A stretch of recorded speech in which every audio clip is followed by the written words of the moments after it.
welcome back to term 2. So we are is the O.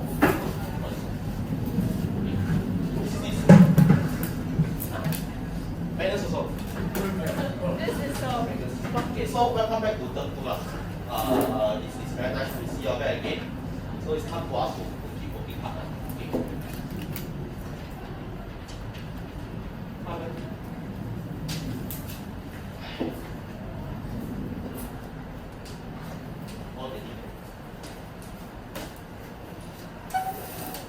Okay. So, again, I just want to remind you, those who have not submitted your practice set to do so. Okay, I've already reminded, send you some personal reminders, so please do it. Okay, yeah, so I think you're old enough. You also know how you must be responsible, and a lot of times, what really stops us is not because you are not competent or what. Because if you are at this school, you are generally competent, right? But maybe it's self-discipline, it's something. Okay, so you need to be very self-disciplined in order to ensure that you are able to complete your homework on time, which means that you need to set your own deadline. You need to set your own deadline so that you are able to submit your work.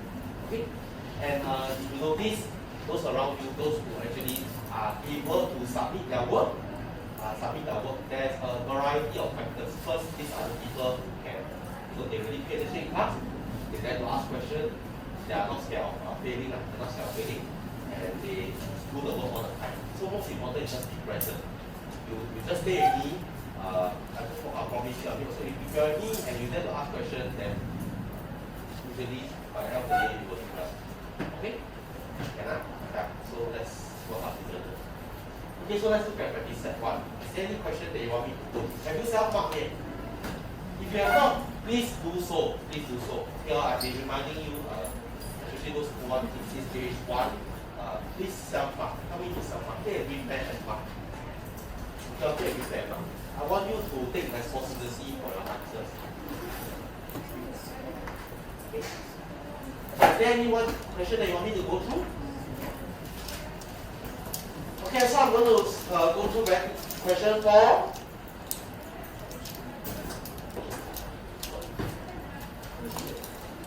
Question 4, this is the answer. Answers are on the screen. You have this. I'll send your right. Question 4, this is the answer. Help me to self-mark, please. Okay, use a green pen to self-mark before you upload.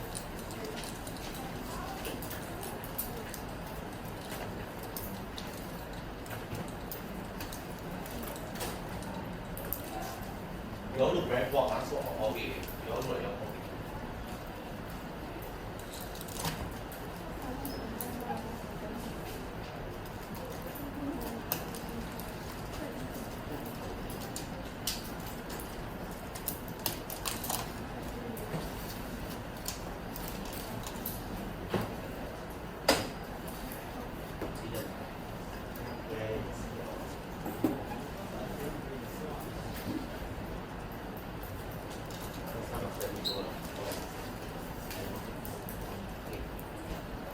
Question 14. In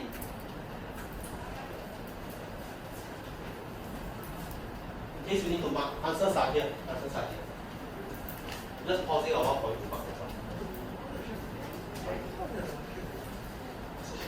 It's a linear line. It's a linear line. Because V equals 1.5R. V equals to mx plus c. This 1.5 will be the gradient. And plus c, right? So you can see that there's nothing here. It means that the gradient is the y-intercept. So, if I'm not wrong, this question I made a video lah.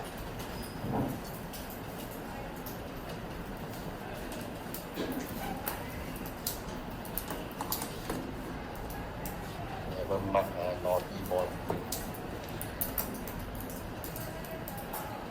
Question 2.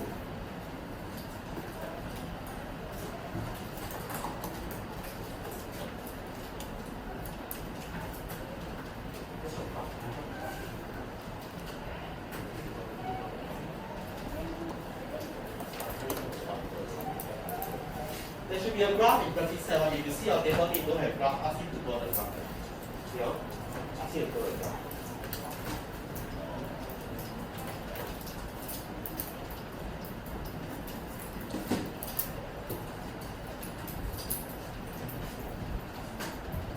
Question 2. It's also a linear line. Unfortunately, I didn't show the graph here. So you need to find what's the K.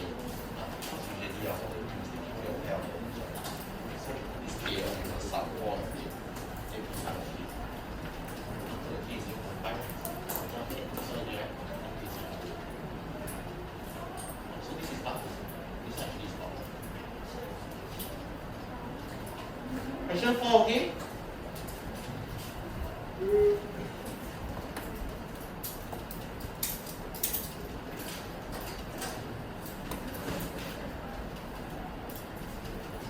Tell me, if you don't know, you must ask. You must ask. Okay?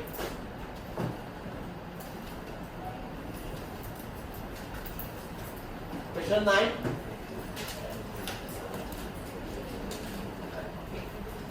So during a certain period in the life of an earthworm, the length is directly proportional to the square root of n, where n is the number of hours after its birth.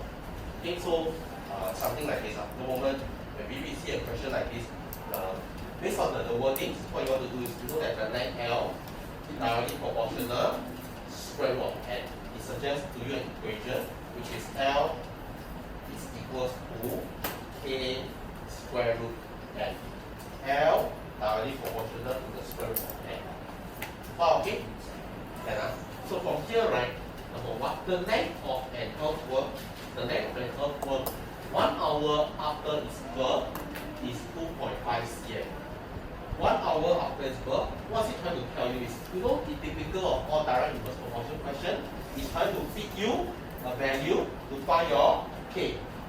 It's trying to feed you a value to find your K. So 1 hour, basically they're trying to tell you where n, if n is equals to 1, then your L is 2.5. Okay, 1 hour after the birth, the length is 2.5 cm. So if I substitute this to this equation, I substitute L as 2.5, N as 1. You can see that 2.5 equals to K times square root 1. K is equals to 2.5. Okay, come on, there.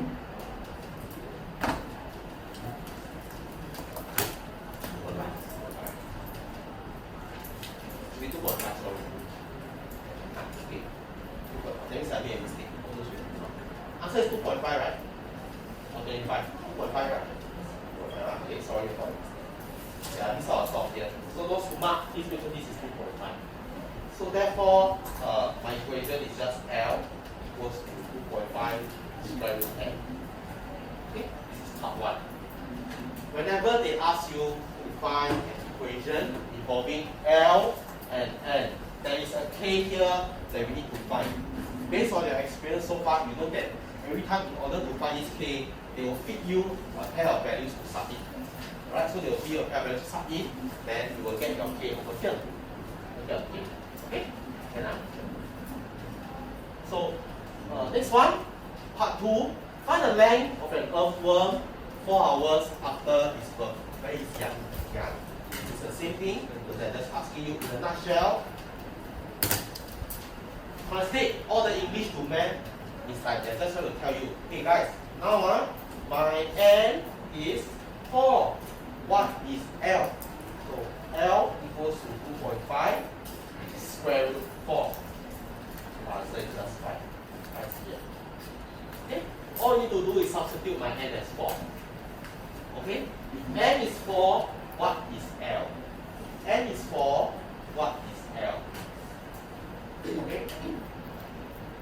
So from here, how long will it take for an earthworm to grow to a length of 15 cm? That is part 3. Translate all this to math.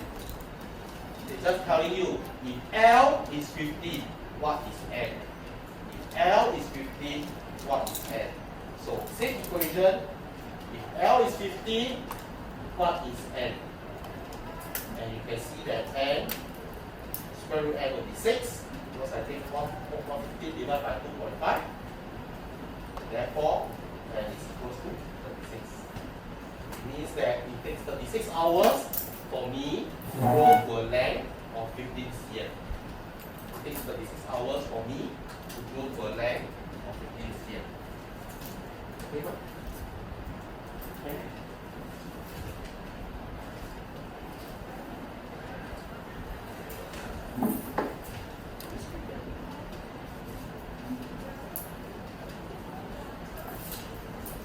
Any question on this?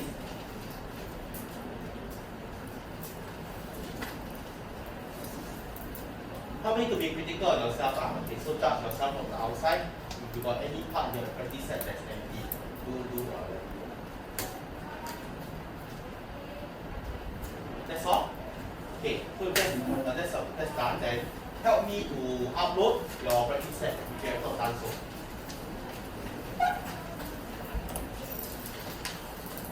I'll give you about 2 minutes.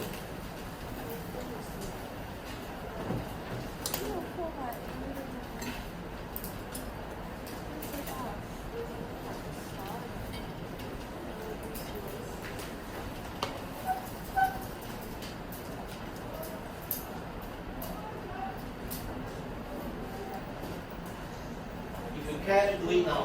Because I know uploading work is the kind of task where you will say, I go back home do, then you go back, you procrastinate. So I'm giving you the chance to do now. So it's easier.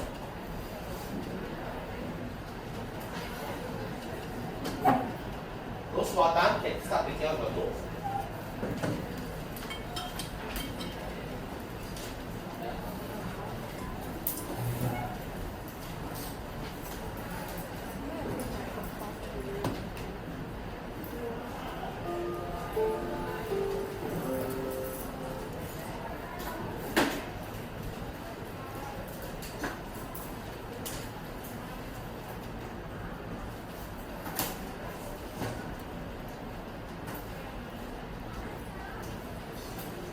So far, I've 18 handed in, those who have not handed in, Hayden, Kelvin, Xuan, Ignatius, Mulan, Jennifer, Epstein, Sabrina, and Friday inclusion.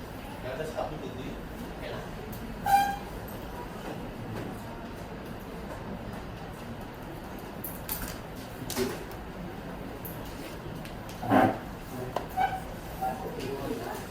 The internet here maybe not very good. Probably just this out. Is it recording? Yes, it's recording. We pause. We try to wait one. Yeah,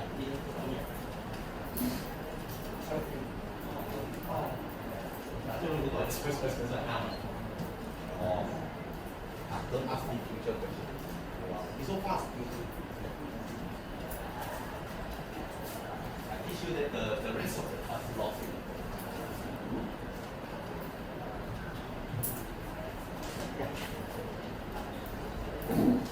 Don't ask me future question. You ask me 5 questions later.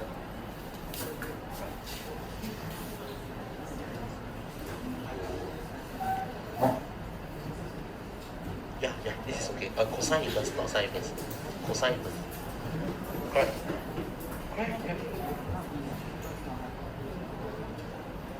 Okay, this is the before. This is before. Yeah, I know. Okay. This topic is very easy one, so I'll show you. But first okay, let me just talk about it. Okay, so yes. What do you use? Okay, so okay, quick. Here, okay, there are some notations I want you to take note. There are some notations I want you to take note. Okay, this is quite important. I mean, it's long term. When how in Singapore, how the textbooks they do the notation for angles and sides. Okay, so usually, right, if you look at all this, C, B, A, you notice that the vertices, right? The vertices or the corners, generally we use capital letters. Okay? If you look at all the Shimli textbook, the AMAP 360, they always do the same. Right? So opposite capital C, this is small side C. So this small c, small a, small b, they are what we call the sides. So literally this c represents this. Right? This is the c. Okay? This is the c. And this is b. This is small a. Okay, so a, b, c, you notice right, the small letter, they are what we call the sides. And capital A, capital B, capital C, they are what we call the vertices. Okay, the corners. Okay, so just take note. When you see capital letters, they refer to the corner. Small letter, they refer to the side. Okay, all your math question, NGC, Singapore, everywhere, in Singapore, this is manner. Okay, so the location. In case you always wonder, if how come sometimes small letters, sometimes big. Small letter refers to side. Capital letter refers to angle. Okay? Can I? So even those of you who are doing all the way very fast because you find this topic very easy, please slow down a bit and listen to me. Okay, please slow down and listen. Some of the details are quite important. Now there are names for each of them. This side here, C, is actually the longer side in the triangle. It's actually the longer side in the triangle. Okay, because it's opposite the biggest angle. Okay, so for example, if you see this is 90 degrees, right? Then let's say probably this one is maybe 30, this one maybe 60. You notice that these two, right, you compare 1, 2, 3. Just compare this here, 1, 2, 3. Which is the biggest angle? The biggest angle should be 90, correct? The biggest angle should be 90. So you'll just imagine, okay. You'll see my hands, You'll see my hands, right? So imagine this is an angle.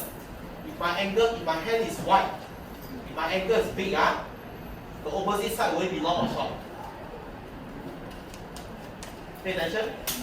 Okay. Look here, Here's okay. So what I'm doing. Don't be so eager to do the question. Don't be so eager. You can do at home. Put out a pen. Those of you who still holding your pen, I'm going to do nothing but tell you to put down a pen. Put down a pen. Put down your pen. Okay. So imagine my hand, this is an angle, this is an angle, correct or not? So this one is a concept, you must know. Okay. You see, if I am very big, let's say if my angle is big, this is my angle is very big. Okay? The side opposite, is it long or short? Long, So imagine these are my hands. My hands, if I'm big, this side, is it long or short? Long, If I'm smaller, short. Okay, If I'm short, then this is short, Okay, this is short. Okay, ma'am? That's why if you see 90 degree, you see the biggest angle? You compare 90, 30, 60, this is the biggest angle, right? So opposite the biggest angle should be the longest side. Say it to your friend. Opposite the biggest angle should be the longest side. You want to write it down. Okay? You just tell me right now. Opposite, maybe the biggest angle. Opposite in a triangle in general. Opposite the biggest angle is the longest side. Okay, it's the longest side. Maybe the biggest interior angle, sorry. Okay, opposite the biggest is the longest side. This is concept quite useful for this time. Yeah.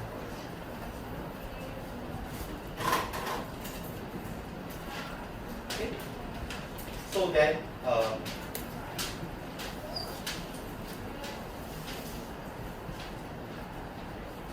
I know that this theorem is very easy, so but just hear me out, okay?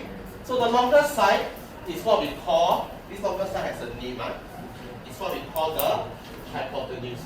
Okay, it's what we call the hypotenuse. Alright? So this longest side, which is the side opposite the 90 degree, it has a name. It is what we call the hypotenuse. Okay, I'm going to ask you again. If you're not able to answer me, then this you really never pay attention. Okay. This longer side, what is it called? First I want to ask is Hayden. give me a name. Give me a name in the class. Hamza, what's the name of the longer side? Very good. Okay, and that's time. So the longer side is what we call the hypotenuse. Okay, so next, very quickly. So in how are you not done yet? Make sure you spell correctly. Last time I remember hypotenuse for people who have read hippopotamus in the text. Okay. Yeah, so okay, so given ABC, okay, Pythagoras will tell you that if ACB is 90 degrees, right? Then the sum of the adjacent sides are A squared plus B squared. This will be equal to C squared. That's simple. It's damn simple. Alright? So in the right angle triangle, it just tells you that if there's a right angle, then the questions on the sides are related by this equation. Okay? B squared plus B squared equals to C squared. Okay?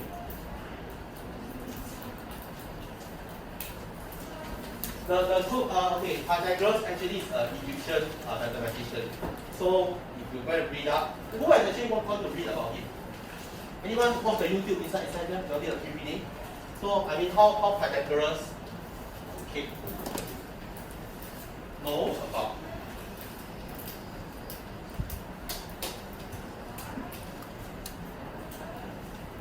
was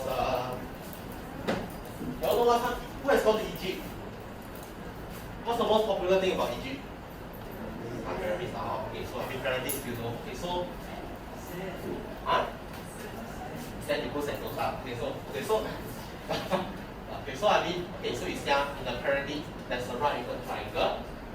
Very quick overview how remember last time, so how in the past they don't have artifacts, they don't have rulers, they don't have measuring tape, neither do they have binoculars or computers. So how, for example, given the height, given the base, how do they measure how many tiles to tile? Correct? Yeah. So in the past, Egyptians, what they do is they actually, this is what they do. They don't have a ruler, so what they do is they have knots. So the knot is like 1 foot by 1 foot by 1 foot. So everybody is 1 foot. We have a knot. This is a knot. We tie a knot. These are all the roots. So Pythagoras, one thing he found out that 1, 2, 3, 4, 5. We tie 5 knots together. You can see there are 5 intervals. 1, 2, 3. This is 3. 1, 2, 3, 4. That's an example. These 3 numbers actually can be related.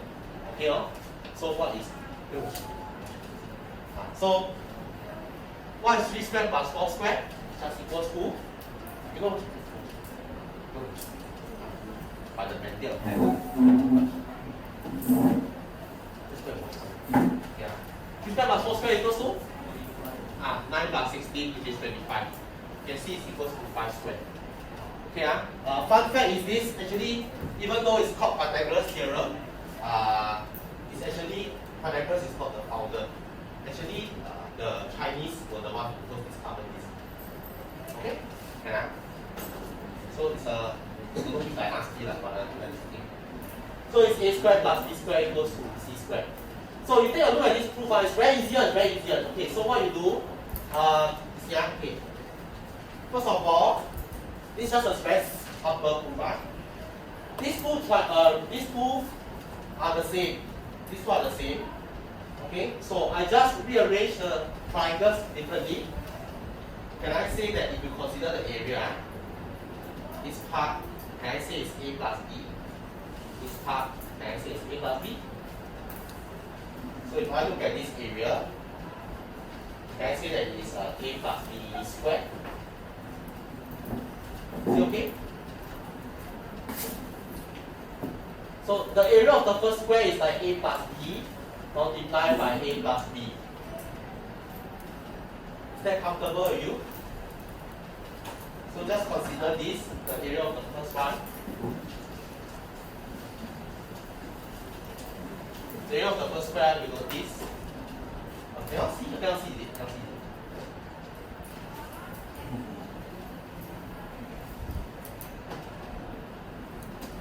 Actually cut the square this way. So this one is A, this one is B. This one is A, this one is B. So can I say that this square, one side is A plus B times A plus B? Yeah, so the whole area right, will be A plus B squared. A plus B multiplied by A plus B. Using the algebra identity, it's just A squared plus 2AB plus B squared.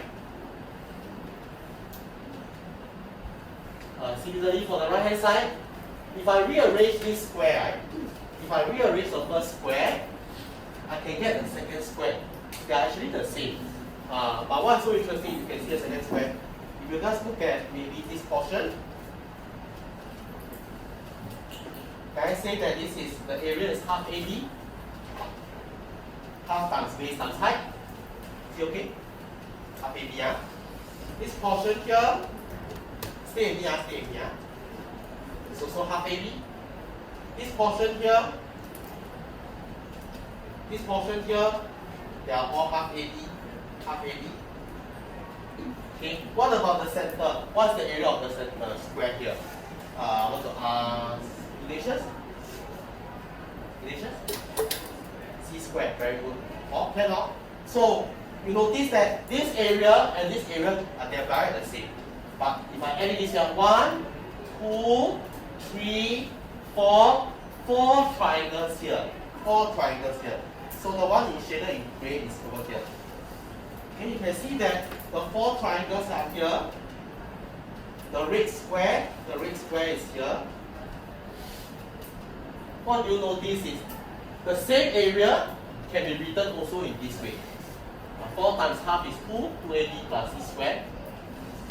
So children, then if I combine this, right? See if I combine this, right?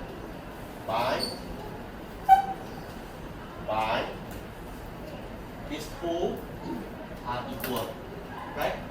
So I cancel off the AB. A squared plus B squared is equal to C squared. Okay? It's very, very simple. If you don't understand, when I walk to you, you can ask me to explain again.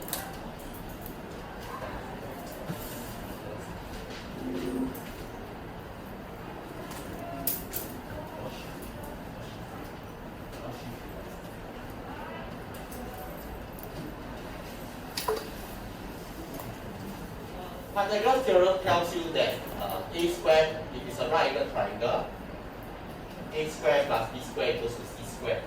Okay, but does it mean that A squared plus B squared equals to C squared is also a right angle triangle? So the converse, right, basically the equivalent, yeah, the converse is also true.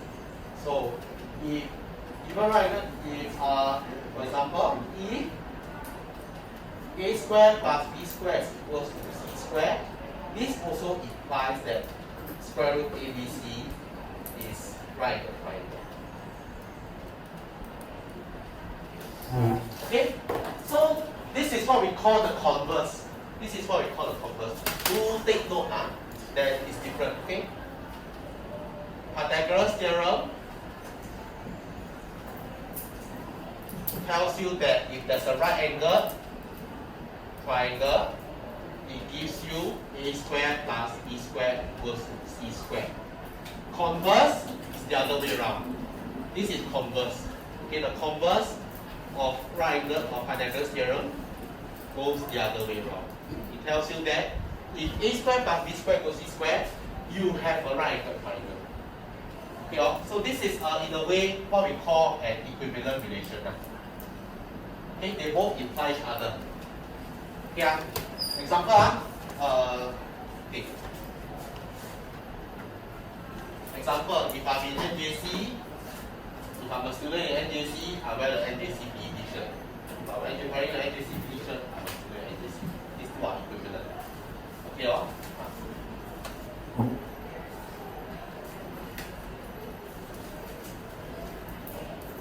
so converse is equally important. For your knowledge, you need to memorize the theorem because they may ask you to write down. They may ask you to prove. Okay, so you will see in this line is very important. You are using the converse to determine if a triangle is right angle. So you think about it, how will your test questions be set? They will ask you Okay, given this triangle, can you prove whether it's right angle or not? So the theorem that you need to use is what we call the converse. Converse is something similar to like reverse, similar to reverse. Okay.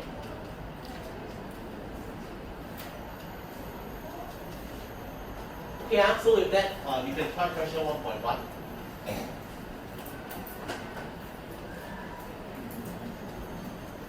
Okay, please. I'll stop talking. I know you're very bored.